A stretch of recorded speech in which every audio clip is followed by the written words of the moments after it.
Phone చేసి అతను అడగలేదంటావేంటి? అంటే నా పార్టీ నా ఆఫీస్లో పెట్టాను నేను మీటింగ్ అంటే అదే అనేది నీ పార్టీ నీ ఆఫీసు, మరి బయట వాళ్ళకందరికి ఎవరికి అట్లాంటి ఛాన్స్ ఎందుకు? మరి ఇంకోటి, నువ్వు అన్నయ్యకి చెప్పావా వెళ్ళి ఇట్లా కానీ ప్రెస్ మీట్ చూసి నీ అన్నయ్య నిన్ను అడగాల? అది తప్పు కదా. మరి నువ్వు ముందు అన్న నేను ఇట్లాగా అమెరికాలో ఉన్నప్పుడు రాసిన లెటర్ ఏదో లీక్ అయిందన్న నువ్వు చూసావా? లేదు అన్న కాదు, ఏమండి పార్టీ ప్రెసిడెంట్ గారు మీరు చూసారా అని అడిగావా? నువ్వు అడగకుండా ఓపెన్ ప్రెస్ మీట్ పెట్టావు. ప్రెస్ మీట్ మీన్స్ అంటే బయట ప్రపంచానికి చెప్పావు నువ్వు. అంటే ఆమెను సంప్రదించకుండా సస్పెండ్ చేశారన్న.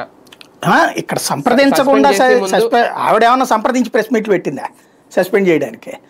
బేసిక్ నేను అనే పాయింట్ ఏంటంటే ఆవిడ అనేది ఏంటి, పార్టీ ఆఫీస్లో నేను ప్రెస్ మీట్ పెట్టినా కూడా మన్నయ్య నన్ను అడగలేదు అంటోంది. ఇంకా సాధారణ కార్యకర్తలకి ఏంటంటోంది అంతే. అవును.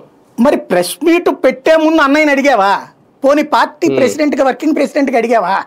ఆయన నోటీస్కి తీసుకెళ్ళావు నువ్వు? ఈ సమస్యని తీసుకెళ్ళాలి కదా చట్టబద్ధంగా అయితే, బాధ్యతగా అయితే.